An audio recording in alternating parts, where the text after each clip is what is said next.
নমস্কার দর্শক বন্ধু।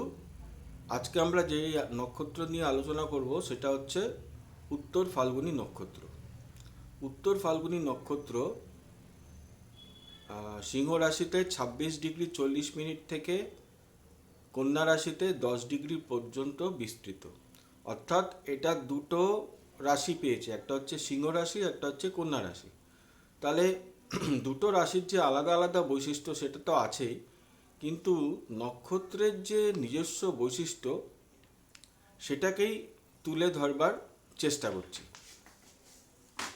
তো দেখুন, আমাদের জোডিয়াকে আমরা জানি নক্ষত্রের দুটো প্রকারভেদ আছে, দুটো শ্রেণীর প্রকারভেদ আছে। একটা হচ্ছে বেনিফিক নক্ষত্র, বেনিফিক প্ল্যানেট। সরি, আমি ব্যাপারটা ভুল বললাম। আমাদের জোডিয়াকে দুটো শ্রেণীর গ্রহদের একটা প্রকারভেদ আছে। যেমন একটা হচ্ছে বেনিফিক প্ল্যানেটের একটা শ্রেণী, একটা হচ্ছে ম্যালিফিক প্ল্যানেটের শ্রেণী। তো বেনিফিক প্ল্যানেট কোনগুলো? বৃহস্পতি, চন্দ্র, এগুলো হচ্ছে বেনিফিক প্ল্যানেট। রবি রবি হ্যাঁ, এবং শুক্র, বুধ, এগুলো হচ্ছে বেনিফিক প্ল্যানেট। রবিকে পুরোপুরিভাবে ধরা হচ্ছে না। এবং ম্যালিফিক প্ল্যানেট অবভিয়াসলি মঙ্গল, শনি, রাহু এবং কেতু। রাহু কেতু গ্রহ হিসাবেই ধরা হচ্ছে, যদিও এটা ছেদবিন্দু। যাই হোক, সেগুলো তো আলাদা ব্যাপার। তো বেনিফিক প্ল্যানেট যখন এই নক্ষত্রের মধ্যে থাকে, তাহলে দেখা যাবে যে যতই একটা ডিফিকাল্ট সিচুয়েশন আসুক না কেন, যতই লাইফে টার্বুলেন্স আসুক না কেন, ঠান্ডা মাথায় জাতক কিন্তু সেইগুলোকে ডিল করবে। সোজা কথা, একদম ঠান্ডা মাথায় সেগুলোকে ডিল করবে। এবং তার মাথা কিন্তু অত্যন্ত সজাগ থাকবে যে প্রচণ্ড চ্যালেঞ্জ চলে এলো, তার জন্য সে ওখান থেকে বেরিয়ে চলে যাবে, তার মাথাটা পুরো ঘেটে গেল, তা কিন্তু নয়। চ্যালেঞ্জটাকে বুঝবে এবং সেই মতন সে স্টেপ নেবে, স্ট্র্যাটেজি গ্রহণ করবে। এটা প্রকৃষ্ট উদাহরণ হচ্ছে আমাদের মহেন্দ্র সিং ধোনি।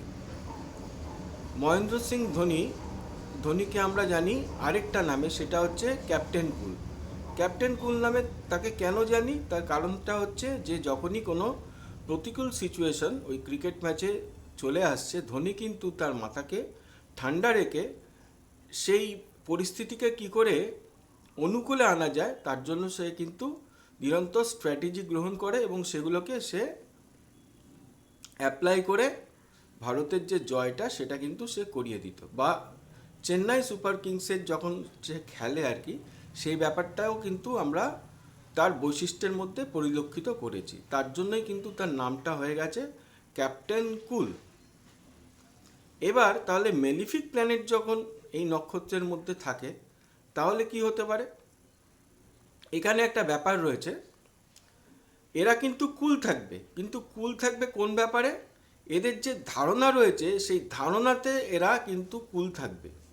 সেখানে কিন্তু সেই ধারণাকে তারা পাল্টাবে না। যদি ধারণাটা আপনার শুভ হয় তাহলে কিন্তু প্রচণ্ড কার্যকরী হয়ে যাবে। তার কারণ ধারণাটা যেহেতু শুভ ডিরেকশনের দিকে যাচ্ছে, তার জন্য যে প্ল্যানেটটি এখানে পড়ে রয়েছে তার জন্য নক্ষত্রের যে সিগনিফিক্যান্স ওই প্ল্যানেটটা পেয়ে গেল এবং তার মোটিভটা হচ্ছে শুভ দিকে। তার জন্য সে নিরন্তর প্রয়াস ঘটাবে, যতই সেখানে বাধা আসুক বা না আসুক, যতই বাধা আসুক না কেন সে নিরন্তর প্রয়াস ঘটাবে তার যে ধারণাটা তাকে ফ্রুক্টিফাই করবার জন্য।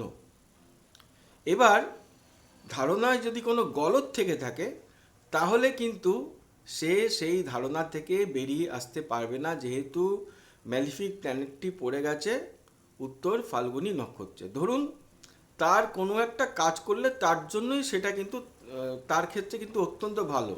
তার আত্মীয় স্বজন যারা কাছের রয়েছেন তারা বোঝাচ্ছে, কিন্তু সে কিন্তু ওই ব্যাপারটাতেই স্টিক করে থাকবে যেটা তার ধারণার মধ্যে রয়েছে।